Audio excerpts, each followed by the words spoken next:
ஹரே கிருஷ்ணா. ஹரே ஹரே கிருஷ்ணா. ஹரே கிருஷ்ணா. எல்லாருக்கும் ஓம் நமோ பகவதே வாசுதேவாய. ஓம் நமோ பகவதே வாசுதேவாய.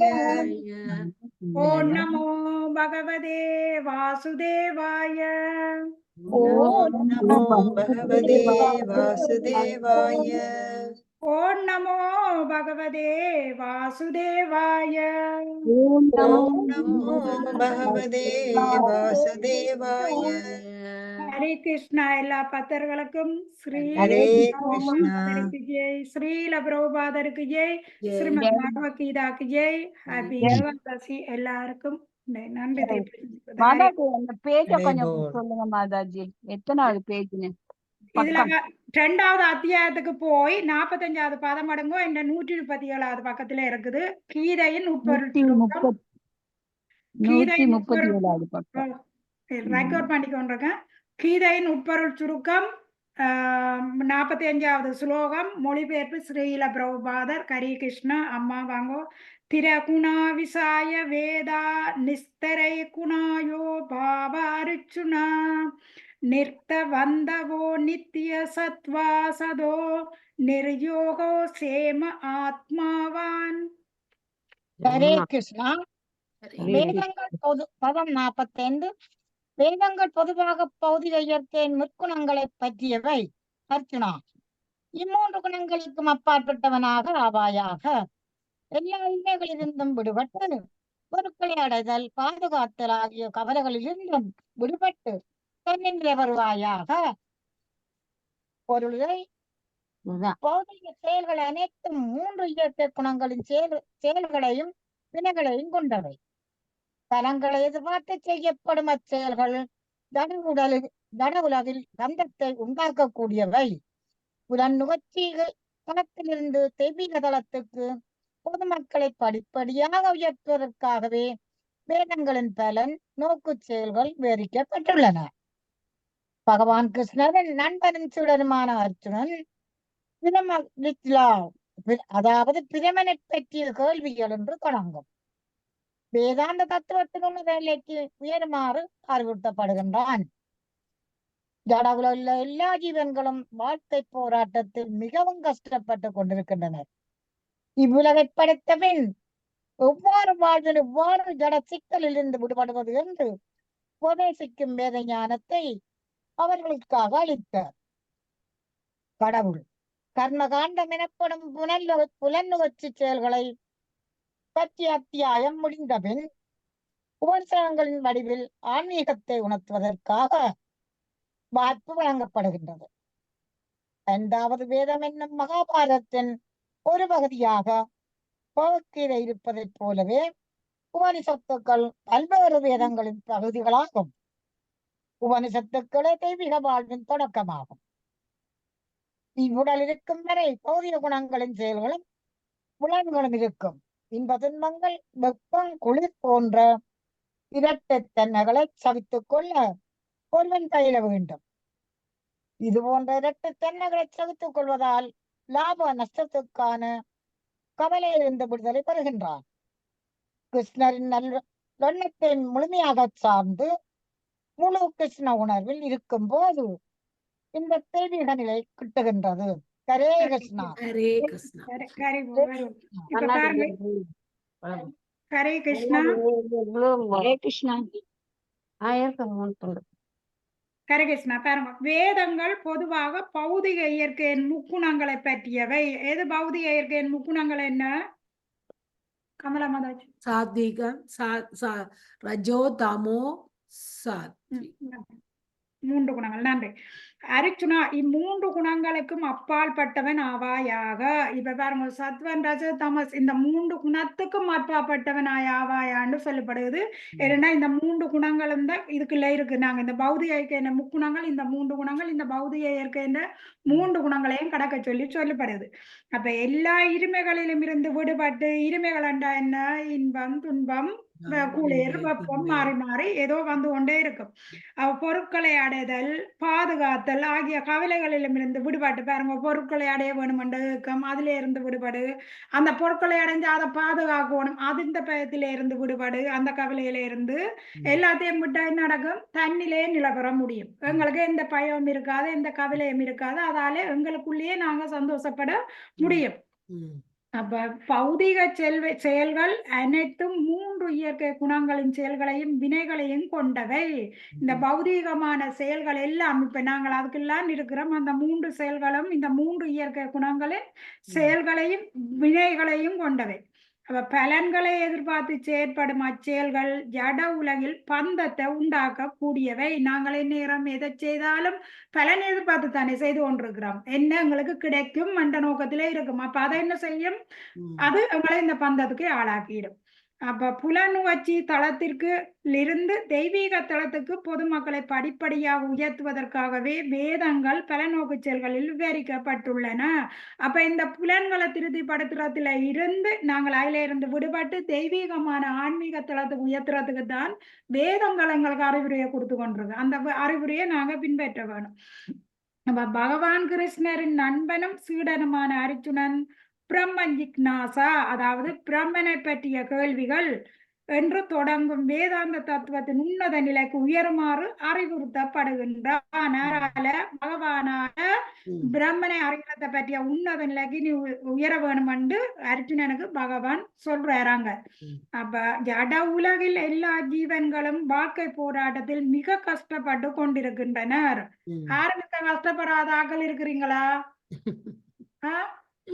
யாரும் கஷ்டப்படையில என்ன டப்புன்னு கை உயர்த்தலாம். எல்லாருமே கஷ்டத்துக்கான இருக்கிறோம். அதெல்லாம் உயர்த்துற கையும் உயர்த்த மாட்டோம். அப்ப இவ்வுலகை படைத்த பின் எவ்வாறு வாழ்வது, எவ்வாறு ஜட சிக்கலில் இருந்து விடுபடுவது என்று உபதேசிக்கும் வேத ஞானத்தை அவர்களுக்காக அளித்தார் கடவுள். அப்ப இந்த உலக படைச்சது என்னதுக்கு? இந்த புலனுணர்ச்சியில முக்குணங்களால கட்டுப்பட்டு போய் நான் தான் கடவுள் என்று இருக்கிறவ எல்லாருக்கும் இந்த உலகம் ஒரு ஜெயில். இந்த ஜெயில இருந்து வெளியில வாரதுக்கு தான் பகவான் இந்த ஜடசிக்கல்ல இருந்து வெளியில எப்படி வருவோம் பண்றதுக்கு தான் வேத ஞானத்தை உபதேசிக்கப்படுது. மகாபாரதம் சரி, பகவத்கீதை, ராமாயணம் சரி, பாகவதம் சரி, எத்தனையோ இதிகாசங்கள் புராணங்கள் எல்லாம் இதைத்தான் எங்களுக்கு சொல்லி கொண்டிருக்குது. அப்ப கர்மகாண்டம் எனப்படும் புலனுணர்ச்சி செயல்களை பற்றிய அத்தியாயம் முடிந்த பின் உபநிடதங்களின் வடிவில் ஆன்மீகத்தை உணர்வதற்கான வாய்ப்பு வழங்கப்படுகிறது. முதல் நாங்கள் அப்படியோ கர்மகாண்ட பலனுக்கு இப்ப மறுத்ததாங்கால படிக்க போறோம். அப்ப கர்மகாண்டம் என்றா எனக்கு அது வேணும் இது வேணும், யாகம் செய்யறது, அந்த அங்க ஒன்றை செய்யறது, இங்க ஒரு தேங்காய் உடைக்கிற, அங்க மண்டை உடைக்கிற, அப்படி வேலைகள்ல நிப்பம். அது எல்லாமே கர்மகாண்டம் தான். அது அந்த கர்மகாண்டத்தில இருந்து புலனுணர்ச்சியில விடுபட்ட பிறகுதான் நாங்கள் ஆன்மீகத்தில உணர்றதுக்கு ஒரு வாய்ப்பு எங்களுக்கு வழங்கப்படுகிறது.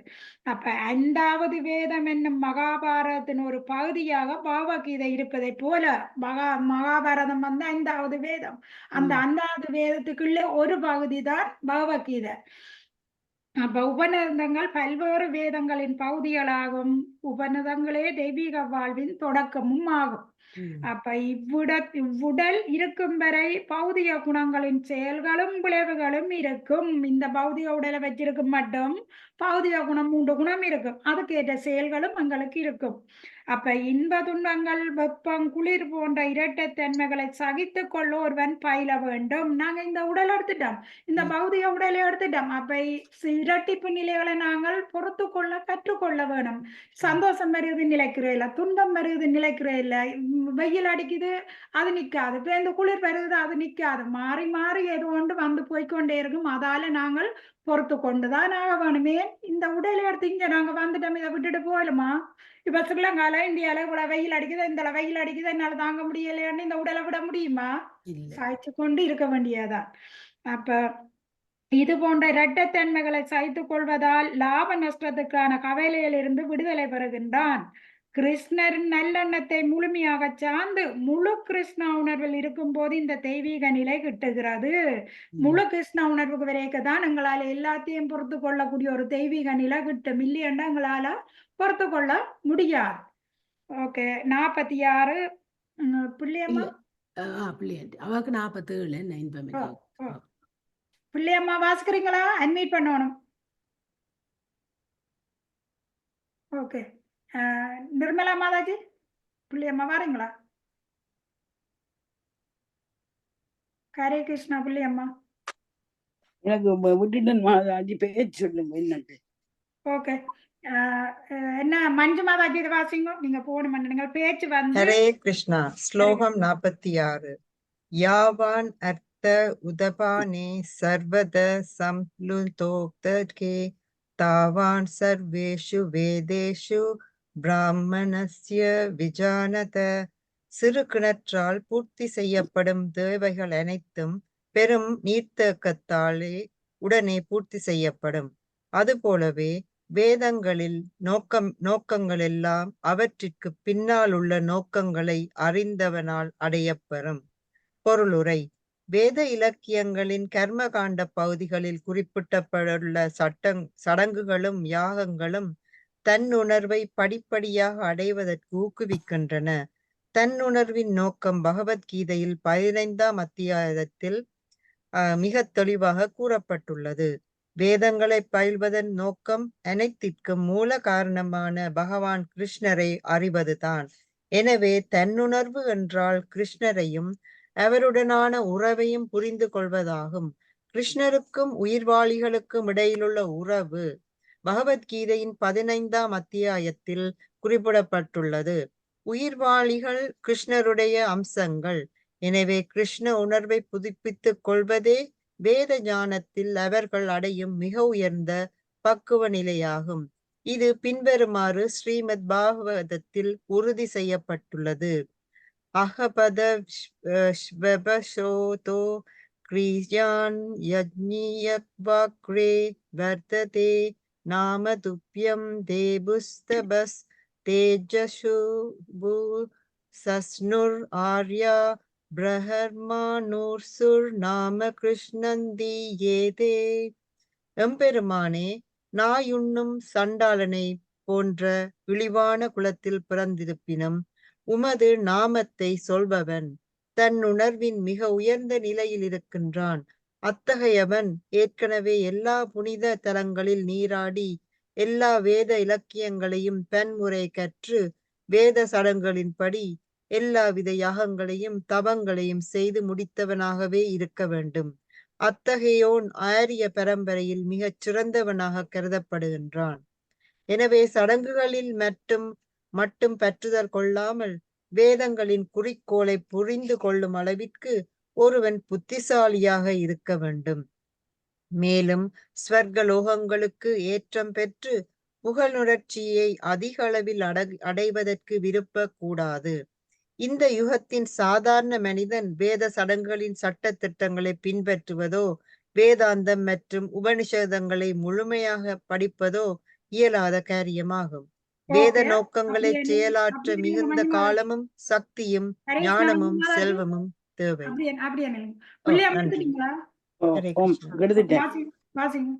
வேதாந்தம் மற்றும் உபனிஷங்களை முழுமையாக வேதத்தின் நோக்கங்கள். எனவே சடங்குகள் மட்டும் பற்றுதல் கொள்ளாமல் வேதங்களின் குறிக்கோளை புரிந்து கொள்ளும் அளவிற்கு ஒருவன் புத்திசாலியாக இருக்க வேண்டும். மேலும் ஸ்வர்கலோகங்களுக்கு ஏற்ப பெற்ற புலனுகர்ச்சியை அதிக அளவில் அடைவதற்கு விருப்பம் கூடாது. இந்த யுகத்தின் சாதாரண மனிதன் வேத சடங்குகளின் சட்ட திட்டங்களை பின்பற்றுவதோ வேதாந்தம் மற்றும் உபநிஷங்களை முழுமையாக படிப்பதோ இயலாத காரியமாகும். வேத நோக்கங்களை செயலற்ற மிகுந்த காலம் சக்தியும் ஞானமும் செல்வமும் தேவை.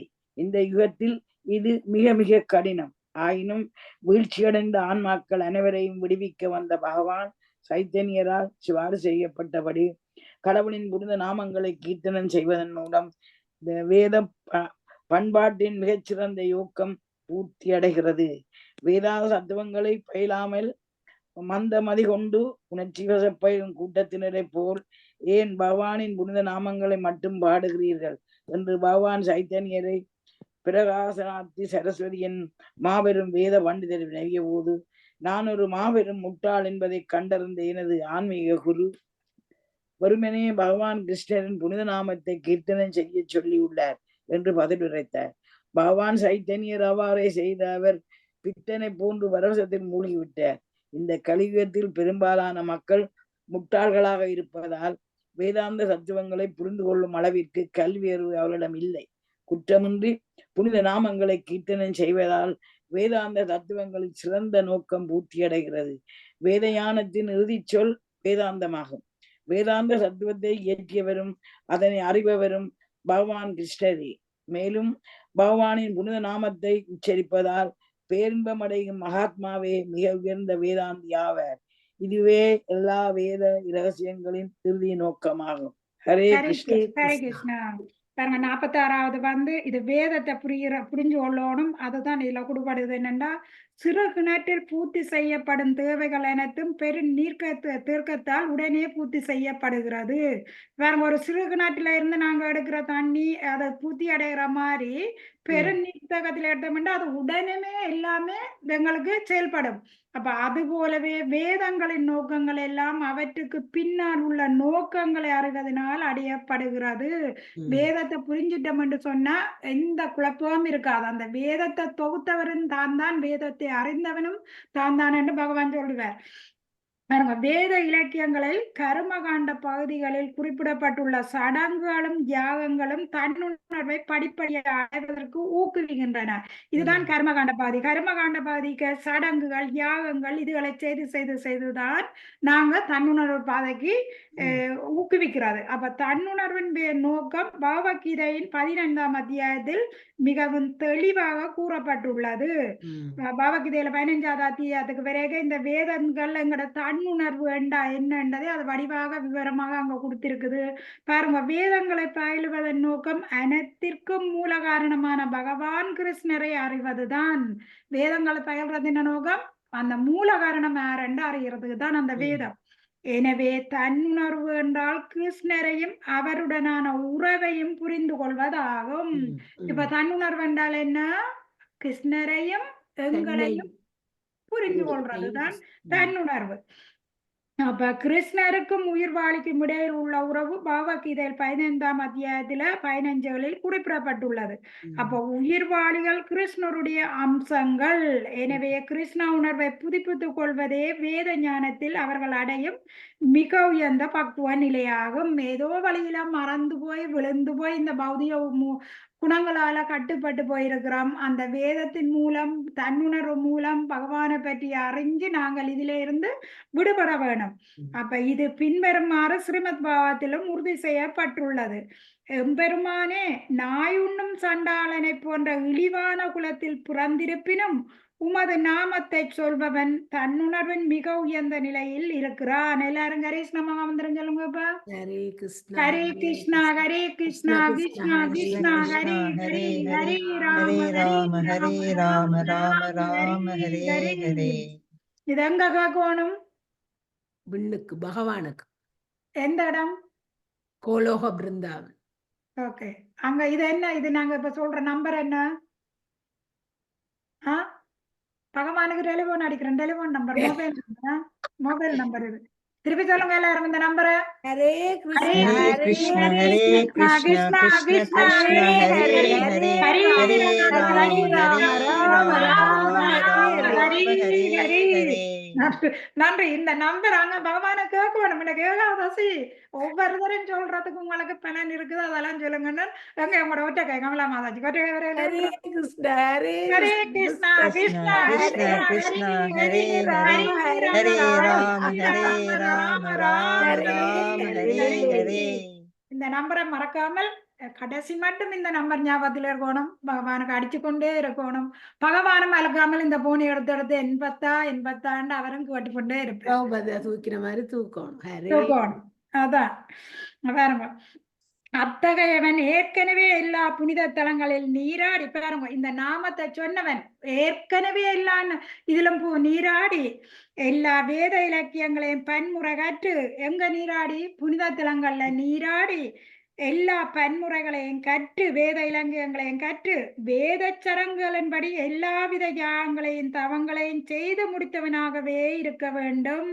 அப்படி நாய் உண்ணும் சண்டாளன் கூட இந்த நாமத்தை சொல்லி அவன் தன்னுணர்வு பெறான்டா இந்த நாமத்தை சொல்றவன் அப்படி இருக்கணுமாம். எல்லா புனித தலங்கள்லையும் நீராடி இருக்கிறான், எல்லா வேத இலக்கியங்களையும் படிச்சிருக்கிறான், எல்லா வித யாகங்களையும் அவன் தவங்களையும் செய்திருக்கிறான். அப்படிப்பட்டவனானவனாலதான் இந்த நாமத்தை சொல்ல முடியும். அப்ப அத்தகையோன் ஆரிய பரம்பரையில் மிகச் சிறந்தவனாக கருதப்படுகிறான். ஆரியர் என்றா என்ன? கடவுள் நம்பிக்கை உள்ளவர்கள் ஆரியர்கள். அப்ப எனவே சடங்குகளில் மட்டுமே பற்றுக்கொள்ளாமல் வெறும் சடங்கு, என்ன சடங்கு? நான் யாகத்தை செய்து தானத்தை கொடுத்து சொற்கலோகம் போகணும், அதுல நம்பிக்கை வையாமல் வேதங்களின் குறிக்கோளை புரிந்து கொள்ளும் அளவுக்கு ஒருவன் புத்திசாலியாக இருக்க வேண்டும். வேதங்களின் குறிக்கோள் என்ன? பகவானை அடைகிறது, பகவானை பற்றி புரிஞ்சு கொள்றது, நான் ஆரண்டு புரிஞ்சு கொள்ற வேதங்களின் நோக்கம். மேலும் சுவர்க்கலோகங்களுக்கு ஏற்றம் பெறும் புலன் நுகர்ச்சியை அதிக அளவில் அடைவதற்கு விரும்ப கூடாது. சுவர்க்கலோகங்களுக்கு நாங்கள் போகணும் என்று விரும்பி யாகங்கள் செய்தமென்றால், அந்த சடங்குகள் செய்தமென்றால் அது கர்ம காண்டத்துக்குள்ளான் அது பெருகுது. அப்ப இந்த யுகத்தின் சாதாரண மனிதன் வேத சடங்குகளின் சட்டத்திட்டங்களை பின்பற்றுவதோ வேதாந்தம் மற்றும் போதனைகளை முழுமையாக படிப்பதோ இயலாது. இந்த கலியுகத்திலேயே இதெல்லாம் செய்ய முடியாது. முந்தி செய்தவை இப்ப எங்களால செய்ய முடியாது. இப்ப கலியுகத்துல கலிமுத்தி அராஜகம் எல்லாம் கூடி எல்லாம் சிதைந்து இருக்குது. சரியா முழு பலனை தராது. ஏன்னா அது எல்லாமே சரியான இது இல்லை. பசுவோ நெய் பால்லாம் ஊத்தினாலும் அந்த யாகத்துல அது சுத்தமானது இல்லை. அதனால அது முழு பயன் கிடைக்காது. மற்ற இதை விட இன்னும் ஒரு முக்கியமான கொஞ்சம், இந்த கலியுகத்திலே எல்லாரும் மந்த புத்தியுடைய ஆக்களா இருக்கிறோம், மறதிக்கு உட்பட்டு போயிருக்கிறோம், காமம் கோபம் குரோதத்துக்குள்ளே ஆப்பட்டு போயிருக்கிறோம். அதால எங்களால சரி வர ஒன்றுமே செய்து புரிஞ்சு கொள்ள முடியாது.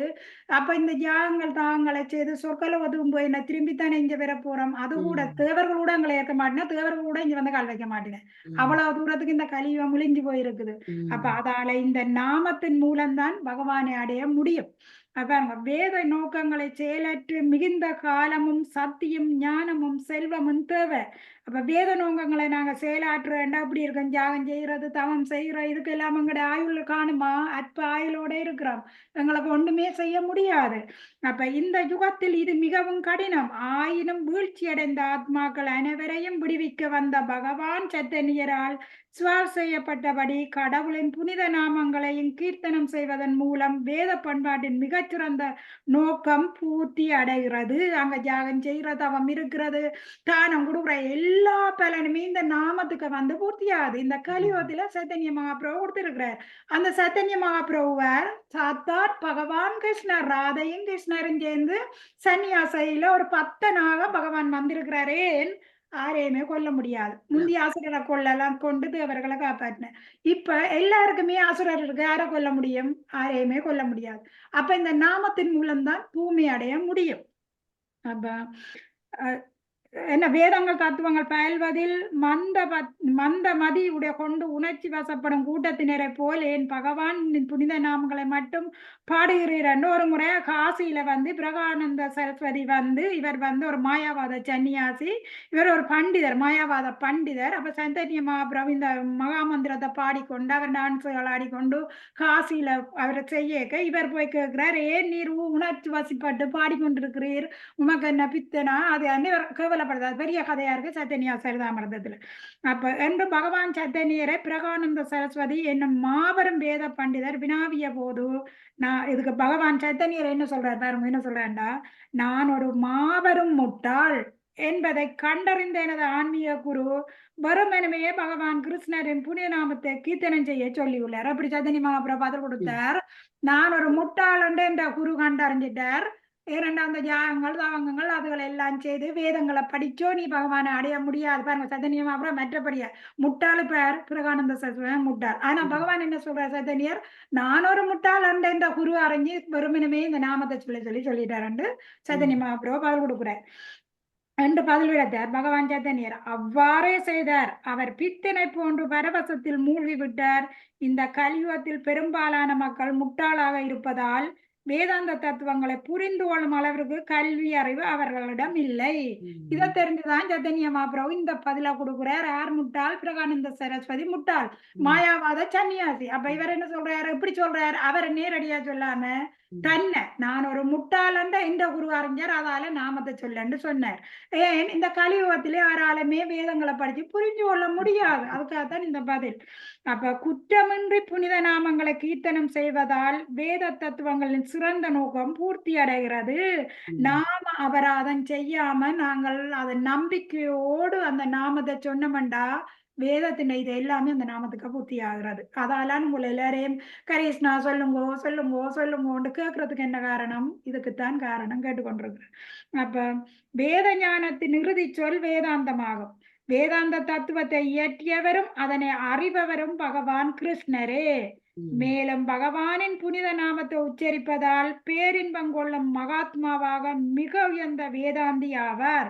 இதுவே எல்லா வேத ரகசியங்களின் இறுதி நோக்கம். பகவான் அர்ஜுனனுக்கு என்ன சொல்றார்? அந்த வேதத்தை இயற்றியவரும் அதனை அறிபவரும் நான் தான் என்று சொல்றார் பகவான் அர்ஜுனனுக்கு. அப்ப இதை அறிஞ்சவன் ஒரு மகாத்மாவாக மிக உயர்ந்தவனாக இருப்பான். அந்த நாமத்தின் மூலம் பகவானை அடைய முடியும். கைக்கட்டின தூரத்துல தான் பகவான் இருக்கிறார். நாங்க ஒரு அடி வச்சா பகவான் 10 அடி வச்சு வார. நாங்க அந்த ஒரு அடி வைக்கிறது கூட முயற்சிக்கிறோம் இல்லையே.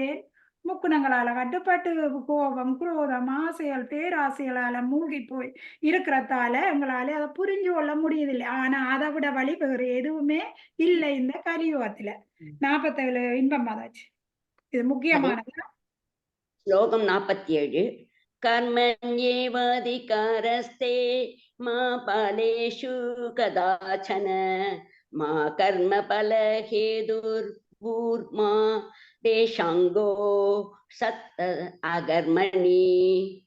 உனக்கு விதிக்கப்பட்ட கடமையை செய்ய மட்டுமே உனக்கு அதிகாரம் உண்டு. ஆனால் செயல்களின் பலன்களில் உனக்கு அதிகாரம் இல்லை. உனது செயல்களின் விளைவுகளுக்கு உன்னே காரணமாக ஒருபொழுதும் எண்ணாதே. கடமையை செய்யாமல் இருக்க ஒருபோதும் பற்றுதல் கொள்ளாதே. பொருளுரை. இங்கு 3 விஷயங்கள் உள்ளன. விதிக்கப்பட்ட தீமைகள், விதிக்கப்பட்ட கடமைகள், தீய செயல்கள் மற்றும் செயலற்ற தன்மை பௌதீக இயற்கையின் குணத்துக்கு தகுந்தாற்போல் செய்யப்படும் செயல்கள் விதிக்கப்பட்ட கடமைகள் எனப்படும். அதிகாரியின் ஒப்புதல் இன்றி செய்யப்படும் செயல்கள் தீய செயல்களாகும். தனக்கென்று உரிய கடமையை செய்யாதிருப்பது செயலற்ற தன்மை. செயலற்று இருக்காமல் பலனை எதிர்பார்க்காமல் தனக்குரிய கடமைகளாக செய்யுமாறு அர்ஜுனனை பகவான் அறிவுறுத்துகிறார். பலன்களில் விருப்பமுடையவன் அச்செயல்களுக்கு காரணமாகி விடுகிறான். அச்செயல்களின் விளைவுகளால் இன்ப துன்பத்தை அடைகிறான். விதிக்கப்பட்ட கடமைகளை 3 வகையாக பிரிக்கலாம். தினசரி செயல்கள், அவசர செயல்கள், விருப்ப செயல்கள். சாஸ்திர விதிகளுக்கு ஏற்ப பலனை எதிர்பார்க்காமல் கடமையை செய்யப்படும் தினசரி செயல்கள் சத்வகுணத்தில் செயலாற்றப்படுபவை. பலன்களை தரும் செயல்களை பந்தப்படுத்துவதற்கு காரணமாகின்றன. எனவே அதற்கு செயல்கள் நல்லதல்ல. அத்தகைய செயல்கள் நல்லதல்ல. விதிக்கப்பட்ட கடமைகளில் ஒவ்வொருவரும் முழு உரிமை உண்டு. எனினும் பலனில் பற்றுதல் கொள்ளாமல் செயலாற்ற வேண்டும். இதுபோன்று பற்றின்றி செயலாற்றப்படும் கடமைகள் ஐயமின்றி ஒருவனை முக்தியின் பாதையில் கொண்டு செல்கின்றன. எனவே பலனில் பற்று கொள்ளாமல் கடமைக்காக போர் புரியுமாறு அர்ஜுனன் பகவானால் அறிவுறுத்தப்படுகிறான்.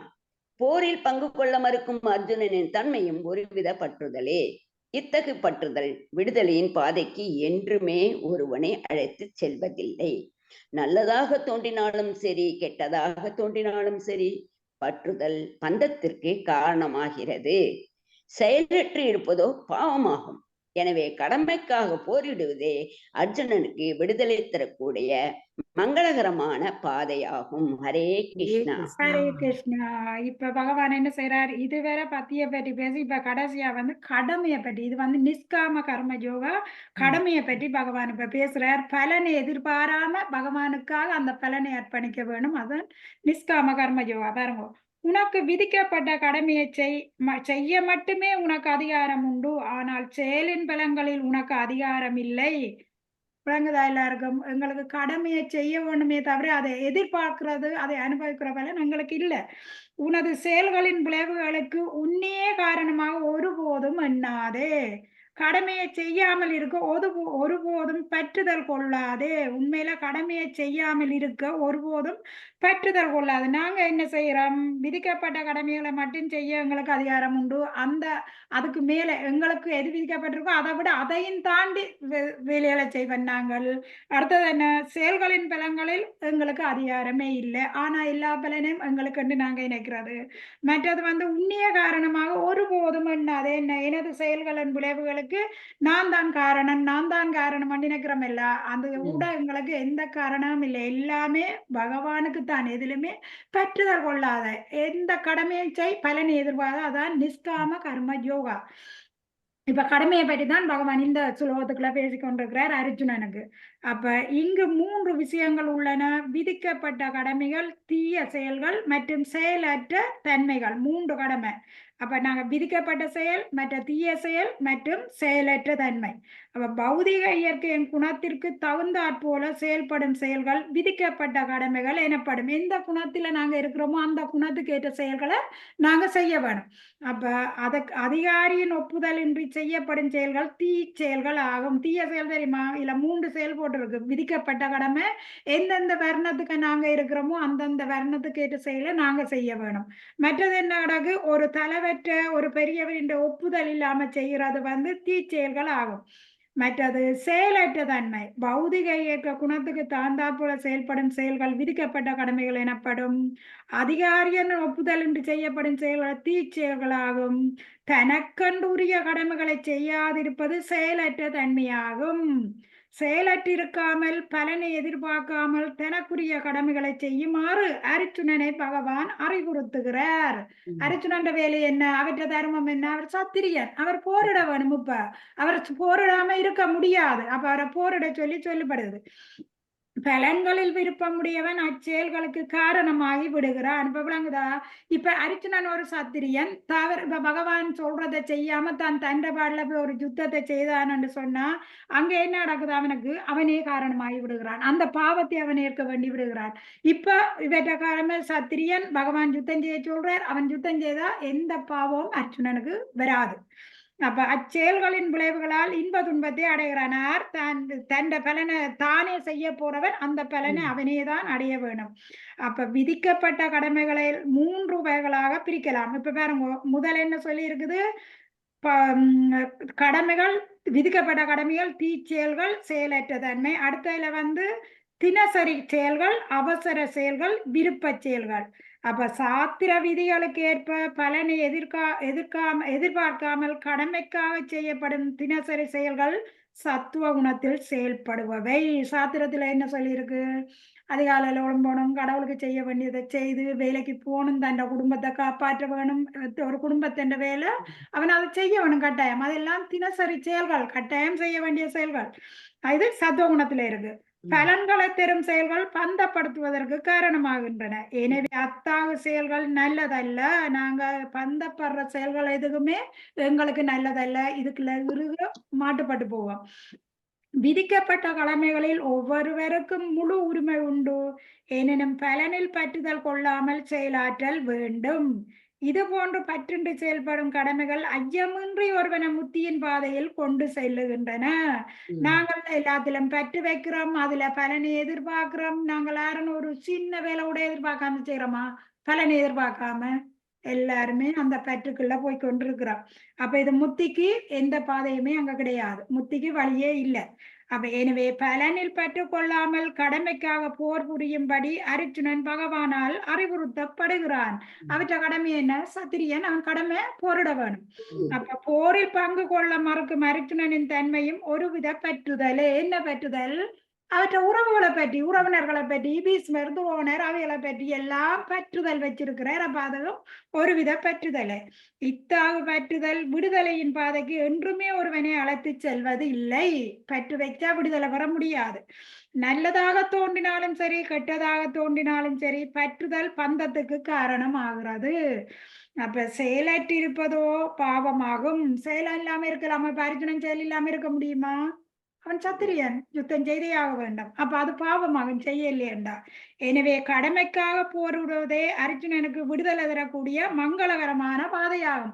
யுத்தம் சென்றால் அவன் சொர்க்கம் போறான். யுத்தத்தில தோல்வி அடைஞ்சிருந்தாலும் அவன் என்ன பகவான் இந்த நரகத்துக்கு போக மாட்டான். அவன் ரெண்டு விதத்திலும் அவனுக்கு நல்லதுதான் நடக்கும். அதாலே அவன் தாய் வழி தந்த வழி ரெண்டு இடம் அவனுக்கு பேரும் புகழோடையும் இருக்கிறான்.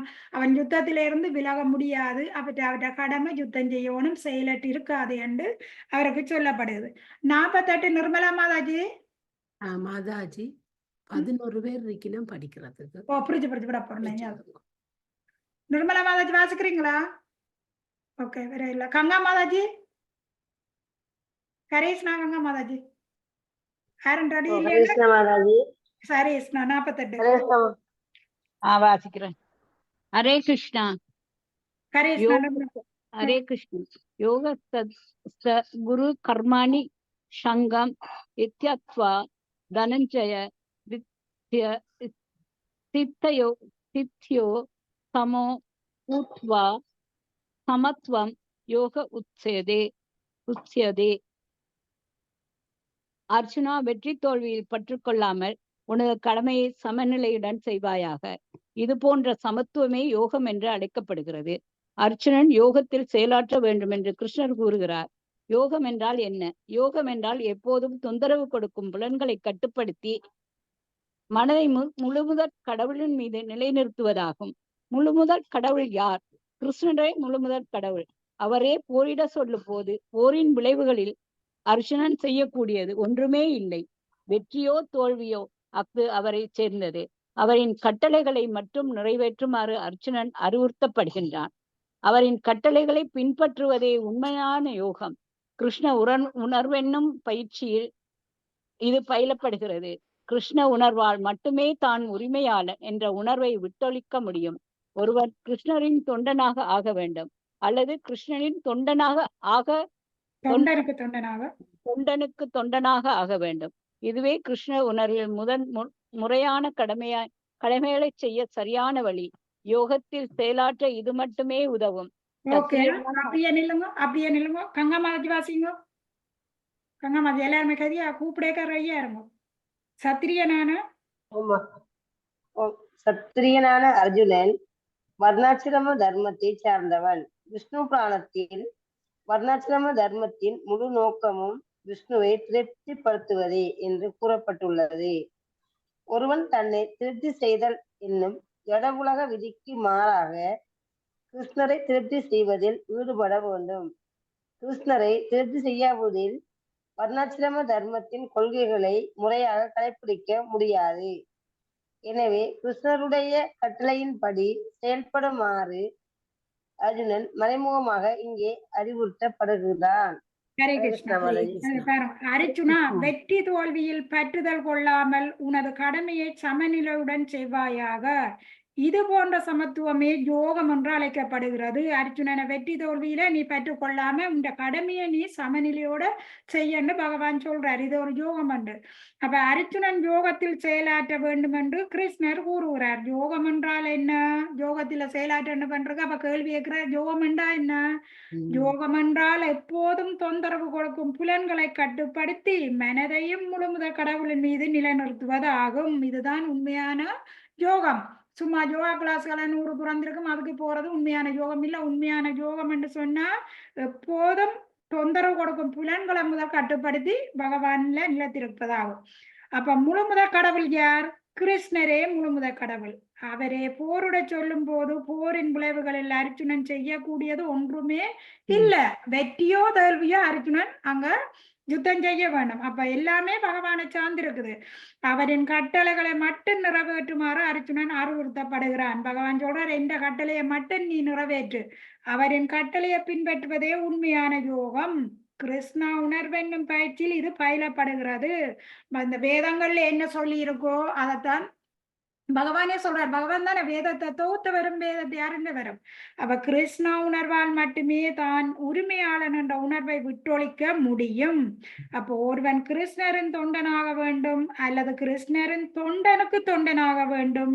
இதுவே கிருஷ்ணா உணர்வில் முறையான கடமையை செய்ய சரியான வழி. யோகத்தில் செயலாற்றுவது இது மட்டுமே உதவும்.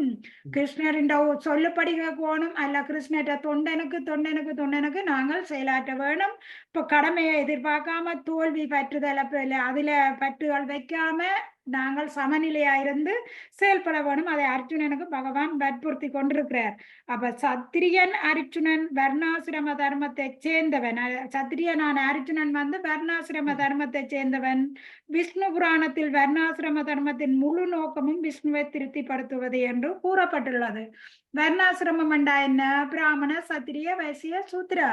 அப்ப தன்னையே திருப்தி செய்து கொள்ளுதல் என்னும் ஜட உலக விதியை மீறி கிருஷ்ணரை திருப்தி செய்ய வேண்டும். இந்த பௌதிக உலகில எல்லாரும் ஆற திருப்திப்படுத்தி கொண்டிருக்கிறோம், எங்களைத்தான் நாங்க திருப்திப்படுத்துறோம். அதால இன்ப துன்பத்துக்கு நாங்க ஆளப்பட்டு கொண்டிருக்கிறோம். பகவானை திருப்திப்படுத்தினோம் என்று சொன்னா எல்லா பாவத்திலையும் இருந்து விடுபட்டுருவோம். எனவே வர்ணாசிரம தர்மத்தின் கொள்கை ஒருவன் முறையாக கடைபிடிக்க முடியாது. எனவே கிருஷ்ணரின் வர்ண வார்த்தைப்படி செயல்படுமாறு அர்ஜுனன் மறைமுகமாக இங்கு அறிவுறுத்தப்படுகிறான். நீ வர்ணாசிரம தர்மத்தின் கொள்கைகளால உன்னால முறையாக கடைபிடிக்க முடியாம இருக்க நான் சொல்ற வார்த்தையேத்து நீ யுத்தம் செய். இதைத்தான் பகவான் வற்புறுத்தி கொண்டு கடமையை பற்றி இப்ப பேசிக்கொண்டிருக்கிறார். கமலா மாதாஜி. ஹரே கிருஷ்ணா.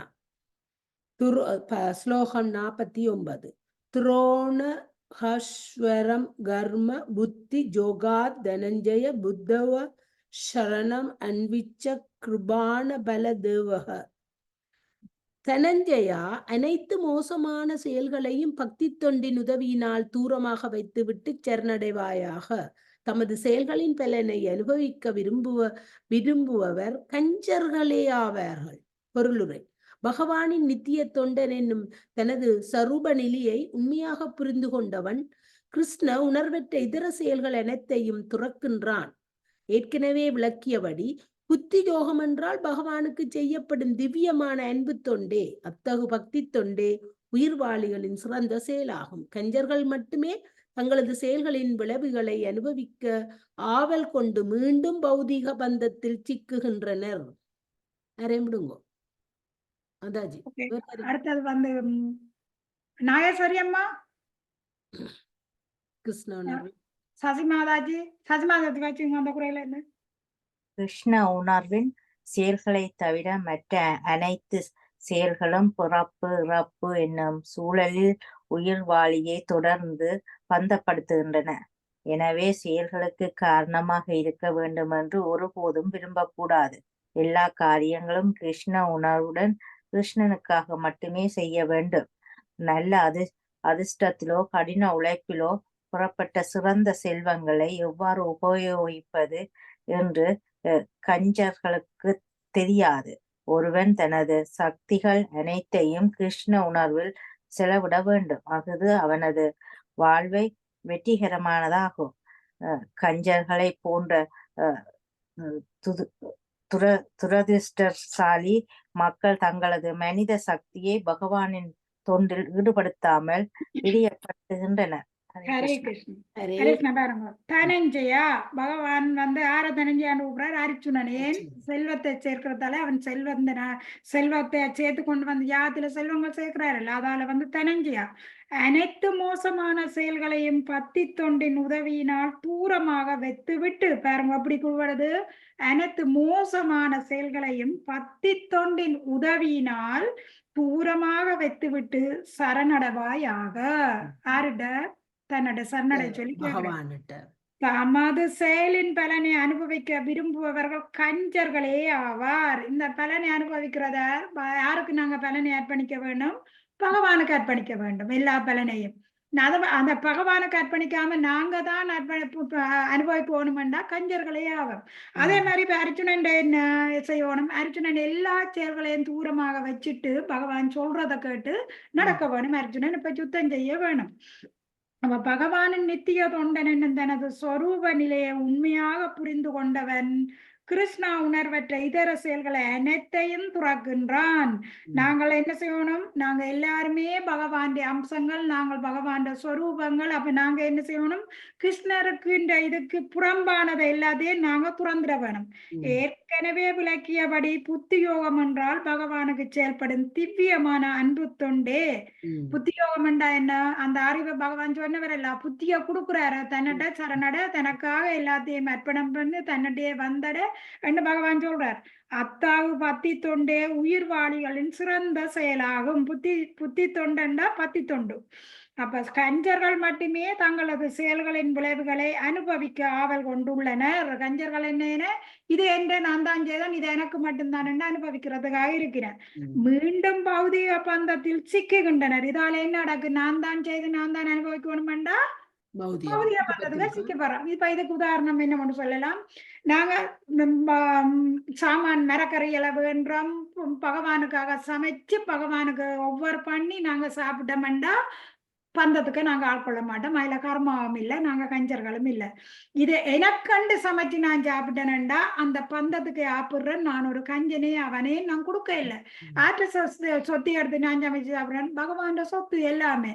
இப்ப என்ன ஒரு உதாரணம் சொல்லலாம். கமலா மாதாஜின் வீட்டை உங்களோட சொத்தை நான் எடுத்துக்கொண்டு உங்களுக்கு ஒன்றும் இல்லை, இது என்று நான் இருந்தா அப்படி இருக்கும். உங்களுக்கு எவ்வளவு பெருமை வராதா? உங்களோட சொத்து நான் எடுத்த என்று சொல்ல முடியாது. அது மாதிரி பகவானுக்கு படைச்சு நாங்க சாப்பிட்டா கர்ம பந்தத்துக்குள்ளே ஆட்பட மாட்டோம். கிருஷ்ணா உணர்வின் செயல்களை தவிர மற்ற அனைத்து செயல்களும் புறப்புறப்பு என்னும் சூழலில் உயிர்வாழியை தொடர்ந்து பந்தப்படுத்துகிறது. கிருஷ்ணா உணர்வை தவிர எது செய்தாலும் நாங்கள் புறப்புறப்புகளை ஆப்புறோம். எனவே செயலுக்கு காரணமாக இருக்க வேண்டும் என்று ஒருபோதும் விரும்பக்கூடாது. எல்லா காரியங்களும் கிருஷ்ணா உணர்வுடன் கிருஷ்ணருக்காக மட்டுமே செயல்பட வேண்டும்.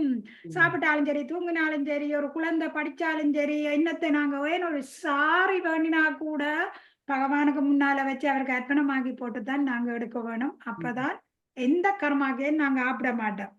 அப்ப கிருஷ்ணாவுடன் கிருஷ்ணனுக்காக மட்டும் செயல்பட வேண்டும். நல்ல அதிர்ஷ்டத்தாலோ கடின உழைப்பாலோ புறப்பட்ட சிறந்த செல்வங்களை எவ்வாறு உழைப்பது என்று கஞ்சர்களுக்கு தெரியாது. நாங்க உழைக்கிறதுல ஒரு கொஞ்சம் பகுதி பகவானுக்காக, பகவான் பக்தர்களுக்காக, ஒரு பகவான் கோயில்ல பகவான கொடுப்பு வேண்டாம், அல்ல பகவான் இதுல ஒரு ஆளுக்கு சாப்பாடு கொடுக்கறதுக்கு என்ன விதத்திலயோ நாங்கள் எங்களோட உழைப்பில ஒரு பகுதியை கொடுக்க வேணும். இல்லைன்னா நாங்க கஞ்சர்களே ஆவோம். பகவான் சொத்தை எடுத்து நாங்க அனுபவிக்க கூடாது. அப்போ ஒருவன் தனது சக்திகள் அனைத்தையும் கிருஷ்ணா உணர்வில் செலவிட வேண்டும். அது அவனது வாழ்வை வெற்றிகரமானதாகும். கஞ்சர்களைப் போல துரசிட்டசாலிகளும் தங்களது மனித சக்தியை பகவானின் தொண்டில் ஈடுபடுத்தாமல் விரயப்படுத்துகின்றனர். பாருங்க, இந்த பகவான் பக்திக்கு வராத துரசிட்டசாலிகளும் இந்த கஞ்சர்களை போல தங்களோட சக்திகளை எல்லாம் வீணாக்கி கொண்டிருக்கிறேன் என்றதை பகவான் சொல்றார். பகவானுக்காக எது செய்தாலும் பகவானுக்காக செயல்பட வேணும், பகவானை சார்ந்து செயல்பட வேணும். அதுதான் இதுல கொடுக்கப்படுகிறது. 50 சோதி மாதாஜி. ஹரே கிருஷ்ணா. हरे कृष्णा। पूति युक्तो यहा रदीह उबे शुक्रुद दुष्कृदे तस्मात् योगा युष यश्व योग कर्म शु कौश संलम। பக்தி தொண்டில் ஈடுபட்டுள்ளவன் இந்த வாழ்விலேயே நல்ல தீய செயல்களின் விளைவுகளிலிருந்து தப்புகின்றான். எனவே எல்லா செயல்களிலும் சிறந்ததான யோகத்திற்காக பாடுபடுவாயாக. பொருளுரை: நினைவு கட்டாத காலத்தில் இருந்தே ஜீவாத்மாக்கள் தங்களது நல்ல தீய செயல்களின் பலவித வினைகளை சேர்த்து வைத்துக் கொண்டுள்ளனர். இதனால் தமது ஸ்வரூப நிலை என்ன என்பது தெரியாமல் தவிக்கின்றனர். பகவான் ஸ்ரீ கிருஷ்ணரிடம் முழுமையாக சரணடைந்து பிறவிதோறும் சங்கிலி தொடர் போன்று பாதித்து கொண்டுள்ள செயல் மற்றும் வினைகளிலிருந்து விடுபட்டு முக்தி பெறுமாறு அறிவுறுத்தக்கூடிய பகவத்கீதையினால் ஒருவனது அறியாமையை அகற்றிவிட முடியும். எனவே செயல்களின் விளைவுகளை தூய்மைப்படுத்தும் வழிமுறையான கிருஷ்ண உணர்வில் செயலாற்றுமாறு அர்ஜுனன் அறிவுறுத்தப்படுகிறார். ஹரே கிருஷ்ணா. ஹரே கிருஷ்ண. இப்ப யோகம் என்றால் பலனை எதிர்பார்க்காம செய்யப்படுதல். எல்லா செயலையும் பகவானுக்கு அர்ப்பணிக்க வேண்டும். நாங்க எதையும் எங்களுக்கண்டு எதிர்பார்க்காம செய்ய வேண்டும். பாருங்க, பக்தி தொண்டில் ஈடுபட்டுள்ளவன் இந்த வாழ்விலேயே நல்ல தீய செயல்களின் விளைவுகளில் இருந்து தப்புகின்றான். எனவே எல்லா செயல்களிலும் சிறந்தவன் யோகத்திற்காக பாடுபடுவாயாக. யோகம் என்றால் என்ன? எந்த பலனையும் எதிர்பார்க்காம பகவானுக்காக அர்ப்பணிக்கிறது. அப்ப நாங்கள் பக்தி தொண்டில ஈடுபட்டுள்ளவன் இந்த வாழ்விலேயே நல்ல தீய செயல் விளைவில இருந்து தப்பிடுவான். இல்ல இது பக்தி தொண்டில ஈடுபடாம நாங்க செய்யறது எல்லாத்துக்கையும் பந்தப்பட்டு போடுவோம். அப்ப நினைவு கட்டாத காலத்தில் இருந்தே ஜீவாத்மாக்கள் தங்களது நல்ல தீய செயல்களின் பலவித விளைவுகளை சேர்த்து வைத்து கொண்டுள்ளனர். நினைவு கட்டாத காலம் என்றப்ப சின்ன பிள்ளையில இருந்தா இல்ல, அப்ப பிறந்ததுல ஆஹ் பிறந்ததுல பிறந்தாண்டு இந்த ஒரு பிறப்பா பிறப்பு. எத்தனையோ ஜென்மாதி ஜென்மமா பல கோடி ஜென்மங்கள் பிறந்திருக்கிறோம். ஒவ்வொரு பிறப்பிலும் நாங்க பாவங்களை செய்து சேர்த்து வச்சிருக்கிறோம். அப்ப அதால தீய செயல்களின் பலவித விளைவுகளை சேர்த்து வைத்து கொண்டுள்ளனர். இதனால் தமது சொரூப நிலை என்ன என்பது தெரியாமல் தவிக்கின்றனர். அவ்வளவு பாவ மூட்டிகளை நாங்க செய்து வச்சிருக்கிறதால எங்களையே நாங்கள் மறைக்கப்பட்டு போயிருக்கிறோம். எங்களோட சொரூப நிலை என்ன? பகவானுடைய அம்சங்கள். நாங்கள் நித்தியமானவர்கள். ஆனா பக்தி தொண்டுக்கு நாங்க வந்துட்டோம்டா இந்த தீய செயல்கள்ல இருந்து நாங்க தப்பிடுவோம். பக்தி தொண்டுக்கு வரையிலையோ நாங்க செய்த பாவ வினைவுகள் எல்லாம் எப்படி இருக்குது? ஒரு பீயமாக விதையாக இருக்குது, மொட்டாக இருக்குது, முளைச்சிருக்குது, முளைக்காம இருக்குது, பின்னுக்கு காத்து கொண்டிருக்குது. இந்த பாவங்களும் இதை பற்றி எங்களை கூட படிப்போம். அப்ப பகவான் ஸ்ரீ கிருஷ்ணரிடம் முழுமையாக சரணடைந்து புறவிதோறும் சங்கிலி தொடர் போன்று பாதித்து கொண்டுள்ள செயல் மற்றும் வினையிலிருந்து விடுபட்டு பாருங்க. புறவிதோறும் ஒரு புறவி இல்லை, இரு புறவி இல்லை, புறவிதோறும் சங்கிலி தொடர்ந்து ஒன்றுக்கு பாவங்கள். அப்ப முக்தி பெறுமாறு அறிவுறுத்தக்கூடிய பகவத்கீதையினால் ஒருவன் அது அறியாமையை அகற்றிவிட முடியும். இந்த பகவத்கீதையை படிச்சோம்னா அறியாமையில இருந்து எங்களால வெளியில வர முடியும். அப்ப எனவே செயல்களின் விளைவுகளை தூய்மைப்படுத்தும் வழிமுறையான கிருஷ்ணா உணர்வில் செயலாற்றுமாறு அர்ஜுனன் அறிவுறுத்தப்படுகிறான். நீ கிருஷ்ணா உணர்வுல செயல்பட்டானண்டா இந்த பாவ விளைவுகளுக்கு அவன் ஆப்பிட மாட்டான். புறவிதோறும் சங்கிலி தொடர நாங்க பாவத்திலே செய்து கொண்டே இருக்கிறோம். அதால பகவானை அறிய முடியதில்லை. எப்போ ஒரு நல்ல அதிர்ஷ்டத்தாலே ஒரு ஆன்மீக குரு மூலம் பகவானை சரணடைகிறோமோ அப்ப நாங்கள் இதுல இந்த கிருஷ்ண உணர்வுக்கு வந்தோம்னா இந்த இதுல இருந்து நாங்க வெளியில வந்துடுவோம். அறியாமையில இருந்தும் வெளியில வர முடியும். அடுத்தது கதிர்மால் மாதாஜி. வேற யார் மாதாஜி? 4 பேர் வாசிக்க இருக்குது. தனா, சரோ, கதுக்காம, நாகேஷ், 6 பேர். பி அண்ட் யாரோ இருக்கணும். புவனா, அம்பிகாவதி என்று இருக்கணும். அம்மா வாசிக்க மாட்டா. சர்வ மாதாஜி வாசிக்க இல்ல. இனி கதிர்மால் மாதாஜி. திருமுருகன் பிரிவு மற்ற தனராஜ் பிரிவு இல்லையா? இல்ல, இதே 4 பேருக்கு கொடுக்கலாம் நினைக்கிறோம். ஆல்மோஸ்ட். மாதாஜி வாங்க. ஹரே கிருஷ்ணா. கர்ம ஜம்பத்தி யுத்தாகி புத்தி யுத்தாகி பலம் தியாக்வா மானினானா ஜன்ம பந்த விபுன்முக்தக பதம் கஞ்சத்த ஜனாமாயம். இவ்விதமாக பக்தி தொண்டில் ஈடுபட்டு சிறந்த முனிவர்கள் அதாவது பக்தர்கள் பௌதீக உலகில் செயல்களில் விளைவுகளில் இருந்து தங்களை விடுவித்துக் கொள்கின்றனர். இவ்வழியில் அவர்கள் பிறப்பு இறப்பு பந்தங்களிலிருந்து விடுபட்டு எல்லா துன்பங்களுக்கும் அப்பாற்பட்ட நிலையை அதாவது முழு முதற் கடவுளிடம் திரும்பச் செல்வதன் மூலம் அடைகின்றனர்.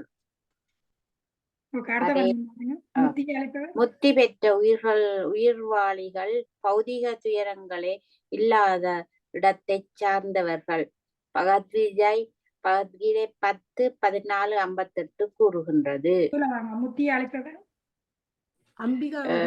முக்தியை அளிப்பவரும் முகுந்தன் என்னும் பெயர் பெற்றவரும் பிரபஞ்ச தோற்றத்தின் அடைக்கலமான பகவானின் பாத கமலங்கள் என்னும் படகை ஏற்றுக்கொண்டவனுக்கு பௌதிக உலகம் என்னும் பெருங்கடல் கன்றின் குழம்பில் தேங்கிய நீரை போன்றதாகும்.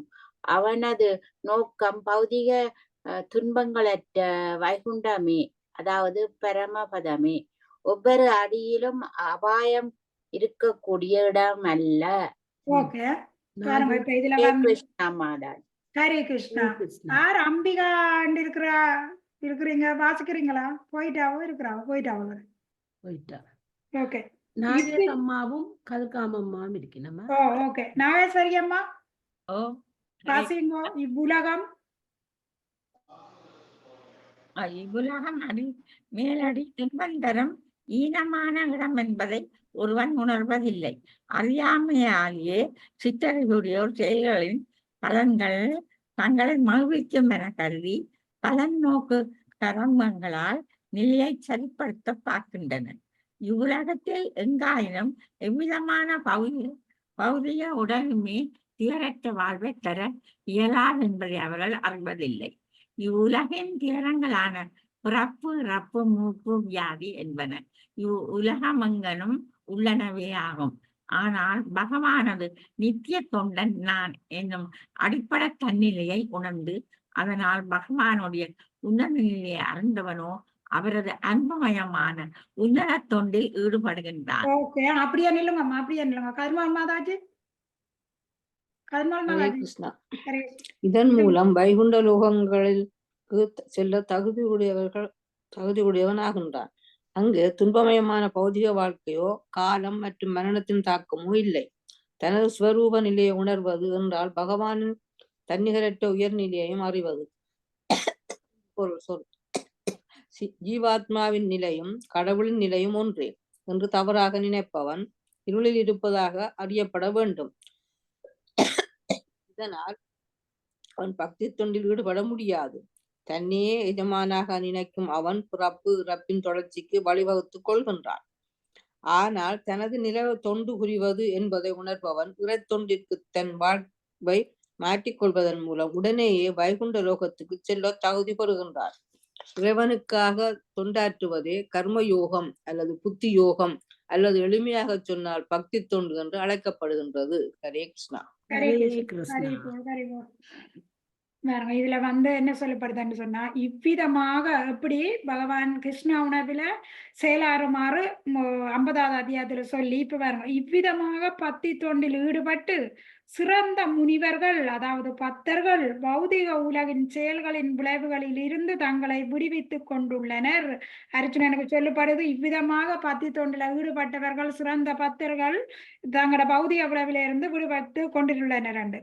இவ்வழியில் அவர்கள் பிறப்பு இறப்பின் பந்தத்திலிருந்து விடுபட்டு எல்லா துன்பங்களுக்கும் அப்பாற்பட்ட நிலையை அதாவது முழுமுத கடவுளுடன் திரும்பி செல்வதன் மூலம் அடைகின்றனர். பக்தி தொண்டுக்கு வந்த சிறந்த முனிவர்கள் எல்லாருமே இதைத்தான் செய்திருக்கிறேன் என்று அர்ஜுனனுக்கு சொல்லப்படுது.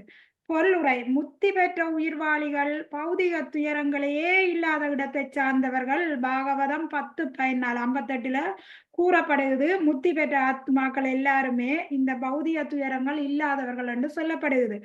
அப்ப முத்தியை அளிப்பவரும் முகுந்தன் என்னும் பெயர் பெற்றவரும் பிரபஞ்ச தோற்றத்தின் அடைக்கலமுமான பகவானின் பாத கமலங்கள் என்னும் படகை ஏற்றுக்கொண்டவனுக்கு பாருங்க, பகவான் பாத கமலத்துல அது ஒரு படகுக்கு சொல்லப்படுது. அந்த பாத கமலத்தில சரணடைஞ்சவனுக்கு பௌதிக உலகம் என்னும் பெருங்கடல், இந்த நாங்க வாழ்ந்து கொண்டிருக்கிற இந்த பௌதிக உலகம் ஒரு கடலுக்கு ஒப்பா சொல்லப்படுது. இது ஒரு பெருங்கடல்.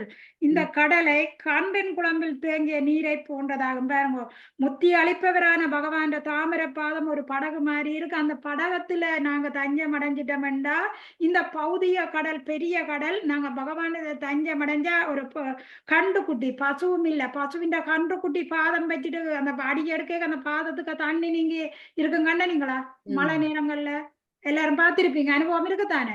அப்படியா வந்துருமா? அல்லது இந்த பௌதிக கடலே எங்களால கடக்க முடியாது. எப்ப பகவானிட சரணடைகிறோமோ இந்த பௌதிக கடல் ஒரு கன்று குட்டின்ற காலடிக்கு தண்ணி இருக்கிற மாதிரி தான் இருக்கும். அந்த தண்ணிய காலடிய கடக்கிறவர்களின் சுகமா கஷ்டமா? சுகமா. என்ன கமலா மாதாஜி, கஷ்டமா கண்டுக்குட்டின்ற காலடி தண்ணியா கடக்குறது?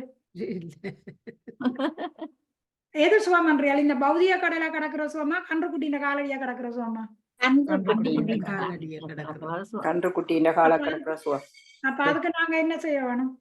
ஹரே கிருஷ்ணா. ஹரே பக்தி கிருஷ்ணா. ஹரே கிருஷ்ணா மந்திரத்தை ஹரே சொல்லி பக்தி கிருஷ்ணா தொண்டு. ஹரே கிருஷ்ணா கிருஷ்ணா ஹரே கிருஷ்ணா கிருஷ்ணா ஹரே கிருஷ்ண ஹரே ஹரே ஹரே ஹரே ஹரே ராம ஹரே ராம ஹரே ராம ராம ராம ராம ராம ராம ஹரே ஹரே ஹரே. பாருங்க அடுத்த இடத்துலயே கையை உயர்த்தணும்னு யோசிக்காங்க. அப்ப அப்ப என்ன நடக்கும்? இந்த பெரிய கடலே ஒரு கன்றுக்குட்டின்ற காலுக்கு நிக்கிற தண்ணி அளவுக்கு வந்துடும். நாங்க சுகமா கடந்துருவோம். அப்ப அவன் அதை நோக்கம் பௌதிக துன்பங்கள் அற்ற வைகுண்டம் பரமபதமே. ஒவ்வொரு அடியிலும் அபாயம் இருக்கக்கூடிய இடம் அல்ல எது? வைகுந்தம். அது பரமபதம், அதான் வைகுந்தம். அப்ப யாருக்கு? முகுந்தன் முத்தி அளிப்பவற்ற பாதத்துல சரணடைஞ்சவைக்கு இந்த பௌதிக கடல்ல இருந்து விடுபட்டு ஒரு பசுக்கண்ணின் காலடிய கடக்கிற மாதிரி கடக்கிறவனுக்கு துன்பமே இல்லாத வைகுந்தம் அடைகிறது. அவனுக்கு எந்த கஷ்டமும் இருக்காது. அப்ப இவ்வுலகம் ஒவ்வொரு அடியிலும் அபாயங்கள் நிறைந்த துன்பகரமான இடம் என்பதை அறியாமையினால் ஒருவன் அறிவதில்லை. இந்த உலகம் ஒரு துன்பம் நிறைஞ்ச இடம். ஆனா அதையே அவனால் அறிய முடியதில்லை. அறியாமையினால் அறிய முடியல. என்னென்று அறியாம? பேராசை, பற்றுதல், காமம், குரோகம், நான் தான் இதை ஆள போறேன்னு குடும்பம், நாடு எல்லா பற்றிய மிருக வச்சு கொண்டிருக்கிறதால அவனால இது துன்பம் நிறைஞ்ச இடமா தெரியல. அவனுக்கு எது துன்பம் நிறைஞ்ச இடமா இருக்குது? வைகுந்தத்துக்கு போனா துன்பம், இங்க இருந்தாதான் சந்தோஷம் நினைக்கிறான். மற்றவளமா தன்னை பனே அறியாமையில இருக்கிறான். உண்மையில துன்பம் எங்க? இங்கதான் துன்பம் இருக்கு. ஓகே.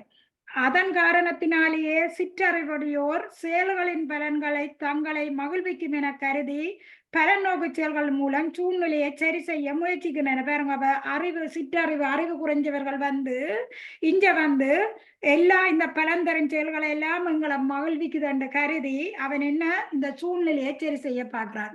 அந்த சூழ்நிலையை சரி செய்ய என்ன செய்யறான்? ஜாங்களை செய்யறதானங்களை கொடுக்கறது, ஏதோ வழியில இதை சரி கட்டுவோம்.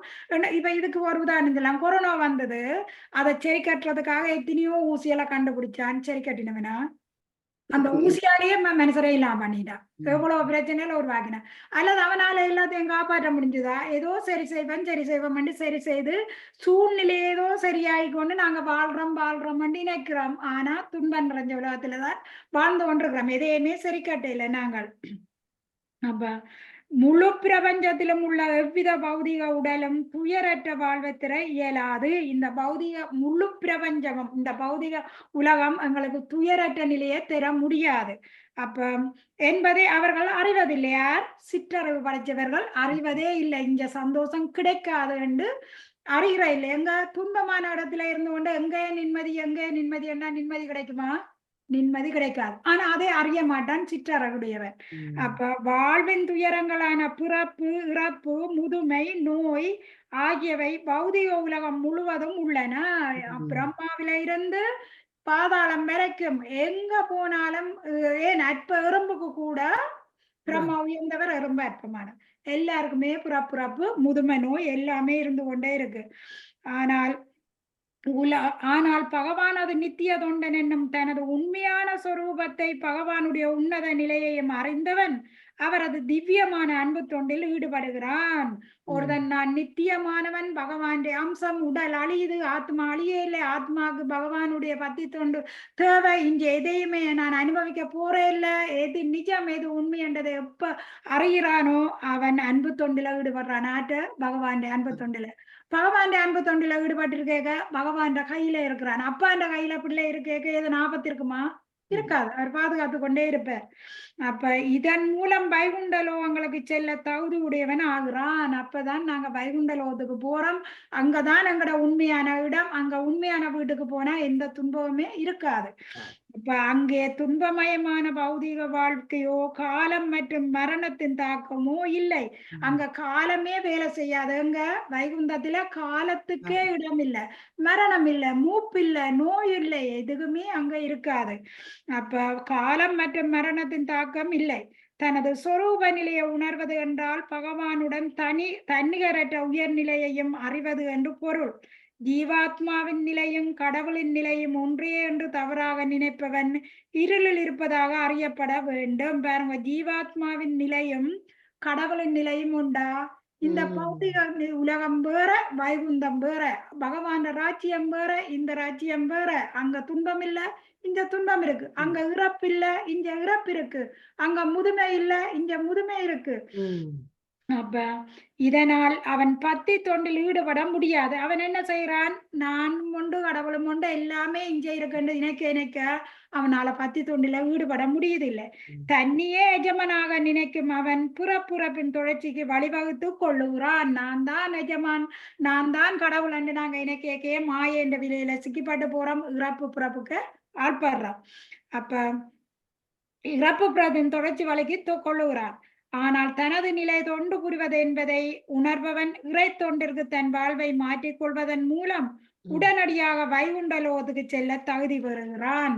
அப்ப இன்றைய யோகத்து இறைவனுக்காக தொண்டாற்றுவதே கர்ம யோகம் அல்லது புத்தி யோகம் அல்லது எளிமை ஆக சொன்னால் பத்தி தொண்டு என்று அழைக்கப்படுகிறது. கர்மயோகம் கூட கர்மாசை. கர்மயோகம் எப்படி? பகவானுக்காக மாத்து. நான் எனக்காக சமைக்காத பகவானுக்காக சமைச்சா கர்மயோகத்துக்கு போறோம், நல்ல கர்மத்துக்கு பந்தத்துக்கு நாங்க ஆப்பிடுறோம். அப்ப பத்தி தொண்டு செய்தா கர்ம யோகம் ஞான யோகம் எல்லா அஷ்டாங்க யோகம் எல்லாமே அந்த பத்தி தொண்டுக்கு வந்துடும். அப்ப பகவான் பத்தி யோகம் சிறந்ததுன்னு தான் சொல்வார். அது நடுவுக்கு படிப்போம். இப்ப கூட இல்லாத என்ன சொல்லியிருக்கிறார்? பத்தி தொண்டு என்று அழைக்கப்படுகிறது. எல்லாத்தையுமே எளிமையாக மாற்ற முடியும் பத்தி தொண்டுக மாத்திட்டோம் என்று சொன்னா. இப்ப அர்ஜுனன் என்ன செய்யணும்? அவனோட சத்திரியன் பகவான் சொல்ல கேட்டு பகவானுக்காக அவன் யுத்தம் செய்ய வேணும். யுத்தத்தில இருந்து தவறுனான் அவன் பந்தத்துக்கு ஆளாகிறான். அப்ப இதுல இருந்து வெளியிலவா, யுத்தம் செய், கடமையை செய். உன்னுடைய கடமை யுத்தம் செய்வதுதான். ஹரே கிருஷ்ணா. ஹரே கிருஷ்ணா.